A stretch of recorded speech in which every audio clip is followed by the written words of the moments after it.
Hello বন্ধুরা, আশা করি সবাই ভালো আছেন। মালয়েশিয়া কলিং ভিসা সম্পর্কে নতুন ছোট্ট একটি নিউজ নিয়ে হাজির হলাম। মালয়েশিয়া কলিং ভিসা খুললে সিন্ডিকেট হবে, আপনাকে বেশি টাকা দিয়ে মালয়েশিয়া যেতে হবে।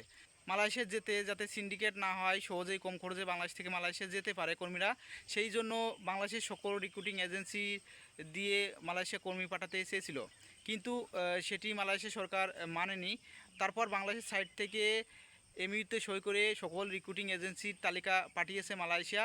তো সেটি দেখে মালয়েশিয়া দিক থেকে বিবেচনা করতে চেয়েছে, সকল রিক্রুটিং এজেন্সি মাধ্যমে কর্মী নেবে না মালয়েশিয়া। এর মধ্যে কিছু বিবেচনা করে তারা তারপর তাদের একটি লিস্ট করবে এবং বাংলাদেশে পাঠাবে, তারপরেই কিন্তু বাংলাদেশ থেকে কর্মী যাবে। তার মানে সকল রিক্রুটিং এজেন্সির মাধ্যমে কিন্তু মালয়েশিয়া কর্মী যেতে পারবে না। তো এই কারণেই সিন্ডিকেট হওয়ার সম্ভাবনা অনেকটাই বেড়ে যায়।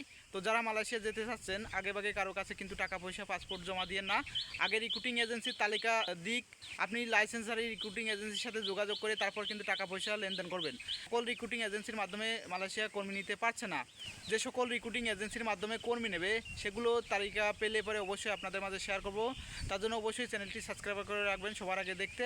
তো আপনি আগেভাগে না জেনে বুঝে টাকা পয়সা লেনদেন করবেন না। রিক্রুটিং এজেন্সির তালিকা দিক, আপনি সরকার অনুমোদিত যে সকল রিক্রুটিং এজেন্সির তালিকা দেয়, যেগুলো মাধ্যমে মালয়েশিয়া যেতে পারবেন, সেইগুলোর তালিকা দিক, তারপর কিন্তু আপনি তাদের সাথে যোগাযোগ করে টাকা পয়সা লেনদেন করবেন। আগেভাগে আপনি ফেসবুক ইউটিউবে ভিডিও দেখে কারোর সাথে যোগাযোগ করে সহজেই যেতে পারবেন বা তাড়াতাড়ি যেতে পারবেন, এই বিষয় নিয়ে কথাবার্তা বলে আপনি টাকা পয়সা পাসপোর্ট লেনদেন করে না, নাহলে প্রতারিত হবেন। এমনিতে মালয়েশিয়া যেতে সিন্ডিকেট হোক, তারপরেও যদি আপনি প্রতারিত হন তাহলে কিন্তু খুবই সমস্যা।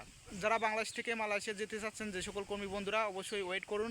মালয়েশিয়া কলিং ভিসা খুললে হয়তো সিন্ডিকেট হতে পারে, আগের মতনই হয়তো 3-4-5 লাখ টাকা দিয়ে মালয়েশিয়া যেতে হতে পারে, যদি সকল রিক্রুটিং এজেন্সির মাধ্যমে কর্মী না নেয়।